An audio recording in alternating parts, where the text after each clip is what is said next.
پچھلے دنوں ایک بھائی کا کمنٹ آیا، وہ کہتے ہیں کہ میرے ساتھ پچھلے کچھ دنوں سے یہ پرابلم چل رہی ہے کہ جب بھی میں درود پاک پڑھنے بیٹھتا ہوں تو میرے ذہن میں یہ وسوسہ آتا ہے کہ مجھے درود پاک پڑھنے کے بجائے اللہ کا ذکر کرنا چاہیے۔ دیکھیں، یہ جو درود پاک ہے نا، یہ بھی اللہ کا ذکر ہے۔ اور حضرت یوسف بن اسماعیل نبہانی رحمۃ اللہ تعالی علیہ بڑے امام گزرے ہیں، آپ فرماتے ہیں کہ اللہ کے ذکر کی جتنی بھی اقسام ہیں ان میں سے درود پاک اول قسم میں آتا ہے، اور یہ وہ مبارک عمل ہے کہ جس کو خدائی عمل ہونے کا شرف حاصل ہے، اور یہ وہ کام ہے کہ جو اللہ بھی کر رہا ہے۔ دیکھیں، اللہ تبارک و تعالیٰ نے قرآن کریم فرقان حمید میں کتنے احکامات نازل فرمائے۔ دیکھیں، اللہ تعالیٰ نے کسی بھی عمل کا حکم ارشاد فرمایا نماز پڑھو، روزہ رکھو، زکوٰۃ دو، حج کرو، یہ سارے اعمال کرو، کیونکہ یہ سارے اعمال اس کی رضا حاصل کرنے کے لیے کیے جاتے ہیں، یہ سارے اعمال اس کا قرب حاصل کرنے کے لیے کیے جاتے ہیں۔ لیکن کسی بھی عمل کا حکم ارشاد فرمانے سے پہلے رب کریم نے یہ نہیں فرمایا کہ یہ میں کر رہا ہوں، یہ میرے فرشتے کر رہے ہیں۔ لیکن درود پاک کا حکم ارشاد فرمانے سے پہلے رب کریم ارشاد فرماتا ہے یاد رکھنا یہ وہ کام ہے جو میں کر رہا ہوں، یہ وہ کام ہے جو میرے فرشتے کر رہے ہیں۔ اے ایمان والو، تم بھی اس عظیم کام میں شامل ہو جاؤ۔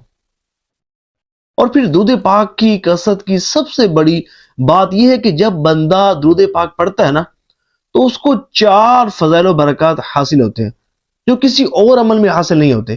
دیکھیں، جب کوئی شخص ایک مرتبہ درود پاک پڑھتا ہے نا تو بیک وقت 4 فضائل اسے حاصل ہوتے ہیں۔ سب سے پہلا کام یہ کہ ایک مرتبہ درود پاک پڑھنے سے اللہ کریم بندے پر 10 رحمتوں کا نزول فرماتے ہیں۔ دوسرا، اس کے 10 گناہ معاف کر دیے جاتے ہیں۔ تیسرا، 10 نیکیاں اس کے نامہ اعمال میں شامل کی جاتی ہیں۔ چوتھا یہ کہ 10 درجات اس کے بلند کر دیے جاتے ہیں۔ سبحان اللہ، سبحان اللہ۔ حضرت ابی بن کعب رضی اللہ تعالی عنہ سرکار دو عالم کی بارگاہ میں حاضر ہوتے ہیں، عرض کرتے ہیں یا رسول اللہ صلی اللہ علیہ وآلہ وسلم، میں آپ پر کثرت سے درود پاک پڑھنا چاہتا ہوں، اپنے اوراد و وظائف میں سے کتنا حصہ مقرر کروں؟ تو حضور نبی کریم رؤوف الرحیم صلی اللہ علیہ وآلہ وسلم نے ارشاد فرمایا جتنا چاہے مرضی پڑھ لیا کرو۔ تو انہوں نے عرض کی یا رسول اللہ صلی اللہ علیہ وآلہ وسلم، اگر اپنے اوراد و وظائف میں سے چوتھائی حصہ درود پاک کی کثرت کرنے میں صرف کروں تو کیسا رہے گا؟ تو حضور نے فرمایا جتنا چاہے مرضی پڑھو، اگر اس سے زیادہ پڑھو تو تمہارے لیے بہتر ہے۔ تو انہوں نے عرض کیا یا رسول اللہ صلی اللہ علیہ وآلہ وسلم، اگر زیادہ پڑھنے میں ہی بھلائی ہے، زیادہ پڑھنے میں ہی بہتری ہے، تو کیا ہی اچھا ہو کہ نصف حصہ درود پاک کی کثرت کرنے میں صرف کروں، کہ نصف حصہ درود پاک پڑھوں اور باقی کا نصف حصہ دیگر اوراد و وظائف پڑھوں۔ تو سرکار صلی اللہ علیہ وآلہ وسلم نے ارشاد فرمایا جتنا چاہے مرضی پڑھو، اگر اس سے بھی زیادہ پڑھو تو تمہارے لیے بہتری ہے۔ تو انہوں نے عرض کیا یا رسول اللہ صلی اللہ علیہ وآلہ وسلم، اگر زیادہ پڑھنے میں ہی بہتری ہے تو کیا ہی اچھا ہو کہ میں 2/3 حصہ درود پاک کی کثرت کرنے میں صرف کروں تو کیسا رہے گا؟ تو سنیے، حضور نبی کریم رؤوف الرحیم صلی اللہ علیہ وآلہ وسلم نے ارشاد فرمایا جتنا چاہے مرضی پڑھو، اگر اس سے بھی زیادہ پڑھو تو تمہارے لیے بہتر ہے۔ سبحان اللہ۔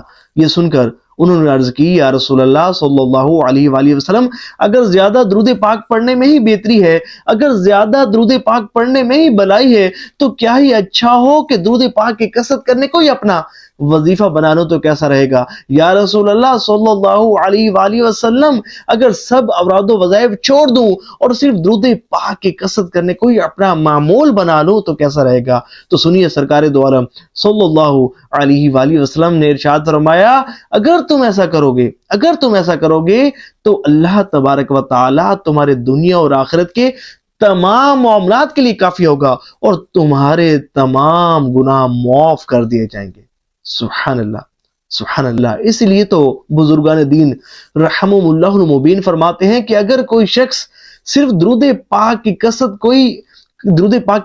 پر ہی ہمیشگی اختیار کر لے اور درود پاک کی کثرت کرنے کو ہی اپنا وظیفہ بنا لے تو پھر ساری زندگی اسے مزید کسی وظیفے کی حاجت نہیں ہوتی۔ اس لیے درود پاک کو وظائف کا سردار کہا جاتا ہے، اور کتابیں بری پڑی ہیں ایسے لوگوں کے واقعات سے کہ جنہوں نے دنیا میں درود پاک کی کثرت کی تو رب کریم نے انہیں دنیا اور آخرت میں بلند کر دیا۔ اور انہیں ایسا مقام عطا فرمایا کہ عام آدمی اس کا تصور بھی نہیں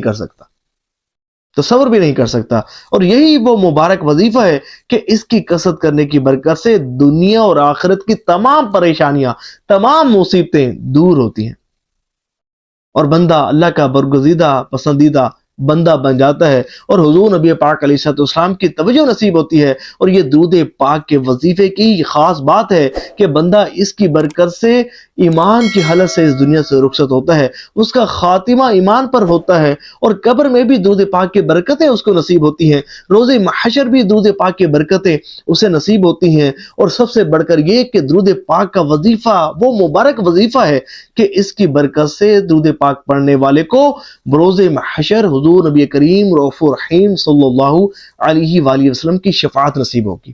اللہ کریم ہمیں کثرت سے درود پاک پڑھنے کی توفیق عطا فرمائے اور اس کی برکات سے مستفیض فرمائے۔